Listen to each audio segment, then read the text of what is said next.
ለሰርጉ ይታደሙ ዘንድ ወደ ሰርጉ ይመጡ ዘንድ የተዘጋጀውን ማዕድ ይመገቡ ዘንድ ንጉሡ ባሮቹን ላከ።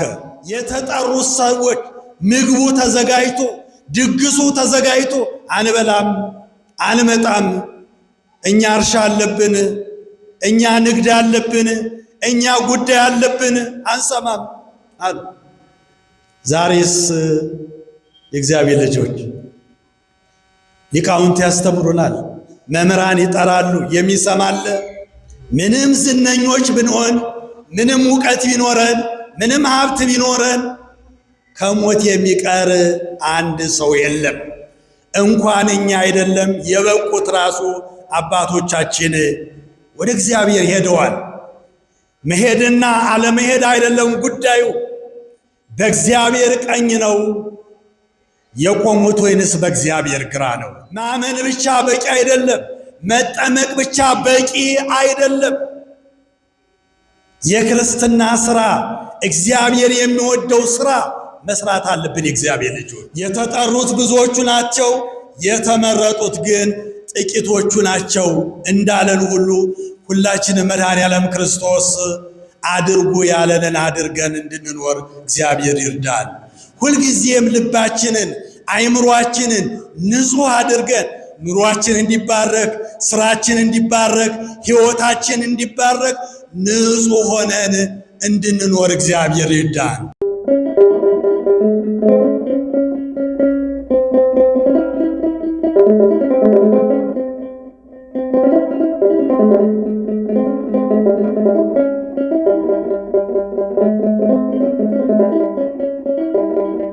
በስመ አብ ወወልድ ወመንፈስ ቅዱስ አሐዱ አምላክ።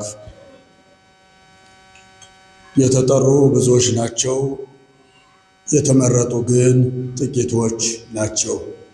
አባቶች ካህናት፣ ወንድሞች ዲያቆናት፣ በዚህ በቅድስናው አደባባይ የተሰባሰባቸው አባቶች፣ እናቶች፣ ወንድሞች፣ እህቶች በልዑል እግዚአብሔር ስም እንደምን አደራችሁ? እንደምን አረፈዳችሁ? አሜን።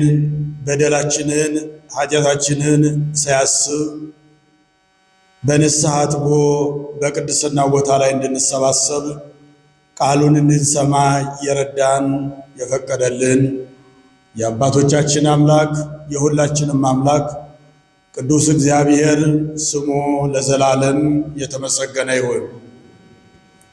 የእመቤታችን የንጽሕተ ንጹሐን የቅድስተ ቅዱሳን የድንግል ማርያም አማላጅነት የመልአኩ የቅዱስ ዑራኤል ተራዳኢነት ከሁላችን ጋር ይሁን። የተጠሩት ብዙዎች ናቸው፣ የተመረጡት ጥቂቶች ናቸው ይላል። ይህን ኃይለ ቃል የምናገኘው የሐዋርያው የቅዱስ ማቴዎስ ወንጌል ምዕራፍ 22 ከቁጥር 14 ላይ የምናገኘው ኃይለ ቃል ነው። ይህን ኃይለ ቃል የተናገረው መድኃኔዓለም ክርስቶስ ነው።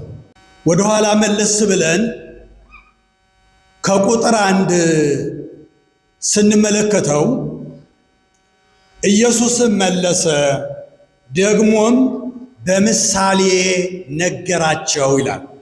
ሰው ሁሉ ይገባው ዘንድ የእግዚአብሔርን ቃል ይረዳ ዘንድ የእግዚአብሔርን ቃል ተምሮ ፍሬ ያፈራ ዘንድ በምሳሌ ያስተማረበት ምዕራፍ ነው። ይቀጥልና መንግሥተ ሰማያት ለልጁ ሰርግ ያደረገ ንጉሥን ትመስላለች። ለሰርጉ ይታደሙ ዘንድ ወደ ሰርጉ ይመጡ ዘንድ የተዘጋጀውን ማዕድ ይመገቡ ዘንድ ንጉሡ ባሮቹን ላከ። ሊመጡ ግን አልወደዱም ይላል። ሁለተኛ ጊዜ ደግሞ ላከ። ቸል ብለው ግማሹ ወደ ንግዱ፣ ግማሹ ወደ እርሻው ሄዱ። ግማሾቹ ደግሞ የተላኩትን ባሮቹን አንገላቷቸው፣ ደበደቧቸው፣ ገደሏቸው ይላል። ከዛ በኋላ ንጉሡ ተቆጣ።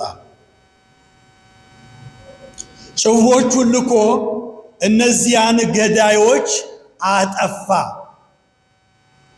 ከተማቸውንም አቃጠለ። ይቀጥልና በዚያን ጊዜ ባሮቹን ሰርጉስ ተዘጋጅቷል፣ ነገር ግን የታደሙት የማይገባቸው ሆኑ። እንግዲህ ወደ መንገድ መተላለፊያ ሄዳችሁ ያገኛችኋቸውን ሁሉ ወደ ሰርጉ ጥሩ አላቸው። ባሮቹ እንደተላኩት ወጡ። ወደ መንገድ ሲወጡ በጎ የሆኑትንም ያልሆኑትንም ሰብስበው ይዘው መጡ። ሁሉም በቤቱ ውስጥ ተሰባሰቡ። ከሰው ብዛት የተነሳ ቤቱ ተጨናነቀ፣ ቤቱ ሞላ ነው የሚለው።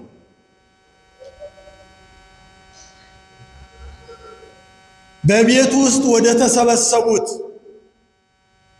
ባሮቹ ሰብስበው ወደ አመጧቸው ቤት ውስጥ ንጉሡ ገባ። ሊያያቸው ሊቆጣጠራቸው ሲገባ አንድ የሰርግ ልብስ ያለበሰ አንድ ሰው አየ። ወዳጄ ለምን የሰርግ ልብስ አልለበስክም አለው። ያ የተጠየቀው ሰውዬ ዝም አለ። ከዚያ በኋላ ባሮቹን አውጥታችሁ ጥርስ ማፋጨት ወዳለበት አውጥታችሁ ጣሉት አላቸው። የእግዚአብሔር ልጆች ይህ ምሳሌ ነው። ቅድም እንደነገርኳችሁ ይህ ሁሉ በምሳሌ ማስተማር ያስፈልገው ሰው በሚገባው እንዲረዳ ነው። ንጉሡ ራሱ መድኃኔ ዓለም ክርስቶስ ነው በንጉሥ የተመሰለው። ባሮች የተባሉት መልእክተኞች በብሉይ ኪዳን ነቢያት፣ አበይት ነቢያት፣ ደቂቅ ነቢያት ናቸው። መልእክት የተላከባቸው ትንቢት የተነገረላቸው ወገኖቻችን ናቸው። ሊሰሙ ግን አልፈቀዱ። ወደ ሐዲስ ኪዳን ደግሞ ስንመጣ ሐዋርያትን ላከ፣ ሰባ አርድእትን ላከ፣ ሊቃውንትን ላከ። ሰሚ ግን የለም። እንዲሁም ባሮቹን አንገላቷቸው፣ ገደሏቸው ነው የሚለው። እነሱ መስማት ሲገባቸው፣ መልእክቱን መስማት ሲገባቸው፣ መመለስ ሲገባቸው፣ ቃሉን ማዳመስ ሲገባቸው እንዲሁም ይባስ ብለው መልእክተኞቹን ገደሉ፣ አንገላቱ። ንጉሡ ተበሳጨ ነው የሚለው፣ ተቆጣ ነው የሚለው። እነዚህን ገዳዮችን፣ እነዚህ መስማት የማይፈልጉትን እንዲያጠፏቸው አደረገ፣ ከተማቸውንም አቃጠለ ነው የሚለው። ሁለተኛ እነዚያ እንኳን እምቢ ቢሉ፣ እነዚያ እንኳን አልሰማም ቢሉ፣ አሁንም መልእክተኞችን መላኩን አልተወም፣ ላከ። እነሱ አልታደምም አሉ፣ አልመጣም አሉ። ከሜዳ ላይ ሁሉንም ሰብስበው አመጡለት። መምጣታቸው በጣም ጥሩ ነው። ግን በመካከላቸው ደግሞ የሰርግ ልብስ ያለበሰ ነበረ። ይህ ሰው ያምናል፣ ተጠምቋል፣ ነገር ግን መልካም ሥራ የለውም። ምሳሌው ሄደው መልካም ሥራ የለውም። ሁልጊዜ መልካም ሥራ እንዲሰራ ቢነገረው አይሰማም። ጸልይ ቢሉት አይሰማም። ንስሐ ግባ ቢሉት አይሰማም። ወደ እግዚአብሔር ቅረብ ቢሉት አይቀርብም። ሲጠይቁት ግን መልስ የለውም። የእግዚአብሔር ልጆች የወንጌሉ የእግዚአብሔር ቃል ዓላማ ዋናው ይህ ነው። ተጥያቄ ለመዳን ሲጠይቁን አጥጋቢ የሆነ መልስ ለመስጠት ማወቅ ያስፈልጋል፣ መረዳት ያስፈልጋል የእግዚአብሔር ልጆች። ስለዚህ የተጠሩ ሰዎች ምግቡ ተዘጋጅቶ ድግሱ ተዘጋጅቶ አንበላም፣ አንመጣም፣ እኛ እርሻ አለብን፣ እኛ ንግድ አለብን፣ እኛ ጉዳይ አለብን፣ አንሰማም አሉ። ዛሬስ የእግዚአብሔር ልጆች ሊቃውንት ያስተምሩናል፣ መምህራን ይጠራሉ፣ የሚሰማለ የሚመለሳለ። በፊት የነበሩ ሰዎችና ዛሬ ያለን ሰዎች ልዩነታችን ምንድን ነው? አንሰማም አሉ። ዛሬስ ሲጠሩት የማይሰማ የለም፣ ና ሲሉት መምጣት የማይፈልግ የለም። ዛሬ አባቶች መምህራኖች ሲያስተምሩ የሚሰማለ የሚመለሳለ። እውነትን የጥፋተኛ ነኝ፣ እግዚአብሔር ሲጠራኝ ወደ ቤቱ አልቀረብኩም፣ ነገ ጠየቃለሁ የሚል ሰው አለ ወይ? ነገ ሞት እንዳለ፣ ነገ ጥያቄ እንዳለ፣ ነገ በእግዚአብሔር ፊት እንደምንቆም እናውቃለን ወይ? እግዚአብሔር ልጆች እንዲሁ እንደሆነን አንቀርም። ጥያቄ አለ። ምንም ዝነኞች ብንሆን፣ ምንም ዕውቀት ቢኖረን፣ ምንም ሀብት ቢኖረን ከሞት የሚቀር አንድ ሰው የለም። እንኳን እኛ አይደለም የበቁት ራሱ አባቶቻችን ወደ እግዚአብሔር ሄደዋል። መሄድና አለመሄድ አይደለም ጉዳዩ፣ በእግዚአብሔር ቀኝ ነው የቆሙት ወይንስ በእግዚአብሔር ግራ ነው? እኛ ስንጠራ በእግዚአብሔር ፊት ነው የምንቆመው? በየት ነው የምንቆመው? ለምንጠይቀው ጥያቄ መልሱን ለመመለስ ዝግጁ ነን ወይንስ እንደዚህ ሰውዬ ስንጠየቅ ዝም ነው የምንለው? የሰርግ ልብስ ለብሰናል ወይንስ ራቁታችን ነው ያለ ነው? ጥያቄው ይሄ ነው።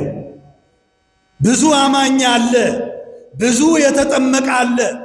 ያ ብቻ በቂ አይደለም። ማመን ብቻ በቂ አይደለም። መጠመቅ ብቻ በቂ አይደለም። የክርስትና ሥራ እግዚአብሔር የሚወደው ሥራ መስራት አለብን። የእግዚአብሔር ልጆች ከየትኛው ነን እኛ? አሁን ይህ የእግዚአብሔር ቃል ራሳችንን እንድንመዝን ራሳችንን እንድናይ ሁልጊዜ የእግዚአብሔር ቃል ይነገራል። እውነት የእግዚአብሔር ቃል የማይነገርበት ቦታ የት ነው? በሚዲያው ላይ እንታዘባለን። በጣም ምሁራን የሆኑ አባቶች ያስተምራሉ፣ ግን የሚከተላቸው የሚሰማቸው የለም። ሰው እውነት የእግዚአብሔርን ቃል ቢሰማ፣ ሰው ወደ እግዚአብሔር ቢመለስ አይደለም ራሳችን ምድሪቷን እናስጨንቃት ነበረ።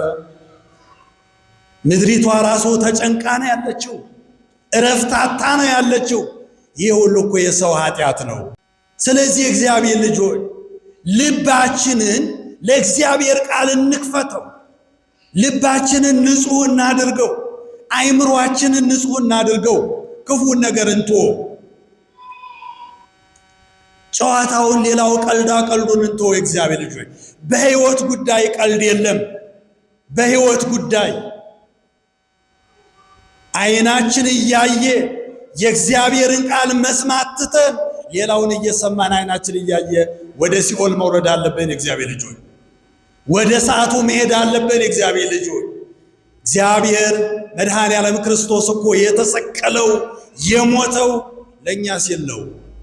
ወደ ሲኦል እንዳንሄድ፣ ወደ ጨለማ እንዳንሄድ፣ ወደ ሕይወት እንድንሸጋገር እኮ ነው ለእኛ ሲል የተሰቀለው። ይህ ሁሉ ምሳሌ ያስፈልገው በቀላሉ እንድናውቅ ነው። የእግዚአብሔር ልጆች ይህ ቃል በልባችን ፍሬ ያፍራ። ሁላችንም ከዚህ ስንወጣ ዛሬ የተማርነውን እንወያይ። ለመልካም ነገር መሰባሰብ ጥሩ ነው። መልካም ነገር መነጋገር ጥሩ ነው። እስቲ ከክፉ ነገር እንራቅ። እግዚአብሔር ልጅ እስቲ ከሐሜት እንራቅ፣ ከክፋት እንራቅ፣ ከመለያየት እንራቅ፣ ክፉ ከማሰብ እንራቅ። ይህን የሚያደርግ ሰው እርግጠኛ ነኝ የእግዚአብሔር ወዳጅ ሊሆን አይችልም። የመንግሥተ ሰማያት ዜጋ ሊሆን አይችልም። የመንግሥተ ሰማያት ዜጋ ሊሆን የሚችለው የሕይወት ፍሬ መልካም ፍሬ ሲያፈራ ብቻ ነው።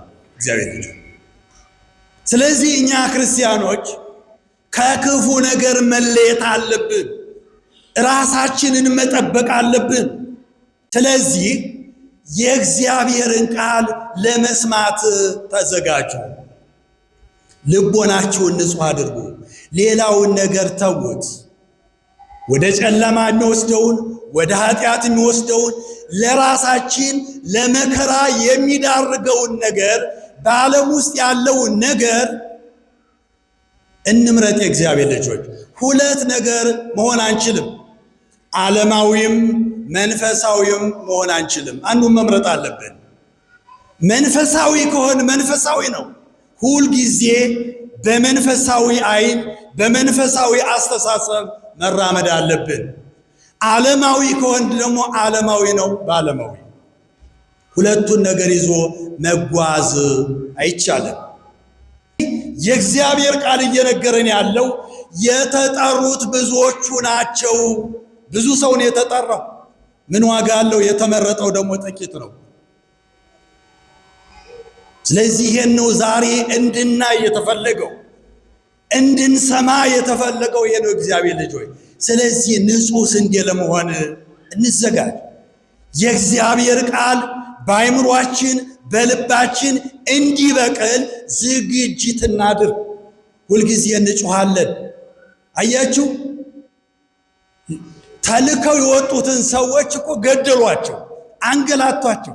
ዛሬ ስለ ንስሐ፣ ስለ ጾም፣ ስለ ጸሎት፣ ስለ መልካም ነገር መናገር እኮ እንደ ሞኝ እየተቆጠረ ነው። አይደለም? እንደ ሞኝ እየተቆጠረ ነው። የእግዚአብሔርን ቃል ሰምተው ስራ ላይ የዋሉ ሰዎች በእግዚአብሔር ቀኝ ይቆማሉ። የእግዚአብሔርን ቃል እየሰሙ ችላ ብለው የሄዱ ሰዎች በእግዚአብሔር ግራ ይቆማሉ፣ ወደ ዘላለም እሳት ይሄዳሉ። ይሄ ነው፣ ሌላ ነገር የለው። ፍርድ ሌላ የለም፣ ጠበቃ የለም በእግዚአብሔር ዘንድ። በዛ ቆሞ ይህን አድርግ አታድርግ የለም። መልካም ስራችን ነው የሚከተለን፣ ጥሩ ስራችን ነው የሚከተለን። ስለዚህ እኛን ለሚጠቅመው ነገር ሲነገረን ጥቅሙ ለእኛ ነው፣ የምንባረክበት እኛ ነን፣ ደስታ የምናገኝበት እኛ ነን ብለን መቀበል አለብን። የእግዚአብሔር ልጆች ካህን ያስተምራል፣ ይመክራል፣ ከመንገድ የሚወጣውንም ይገስጻል። ካህን ወመገስጽ ነው የሚባለው። ስለዚህ የእግዚአብሔር ልጆች ሁልጊዜም ራሳችንን መጠበቅ አለብን። እንክርዳድ እንዳይዘራብን፣ ክፉ ነገር በአይምሯችን በልባችን እንዳይበቅል፣ ውሸት እንዳይነክስብን፣ ክፋት እንዳይነክስብን፣ መለያየት እንዳይነክስብን፣ መጠላላት እንዳይነክስብን ራሳችንን መጠበቅ አለብን። ይህ የእግዚአብሔር መልእክት ነው፣ የእኛ መልእክት አይደለም። ይህ የእግዚአብሔር ቃል ነው፣ የእኛ ቃል አይደለም። ስለዚህ ሁልጊዜም በንስሐ ሕይወት መመላለስ ያስፈልጋል። ራሳችንን መገምገም፣ ራሳችንን ማየት፣ የት ላይ ነው ያለ ነው? እውነት እግዚአብሔር ወደኛ ቢመጣ በአዳራሽ ውስጥ የሰርግ ልብስ ሳይለብስ እንዳገኘው ነው ወይንስ እኛ ትክክለኛ የሰርግ ልብስ ለብሰናል? እግዚአብሔር ቢመዝነን እንመዝነዋለን ወይንስ? ይህንን ሁል ጊዜ መረዳት ማወቅ አለብን እግዚአብሔር ልጆች።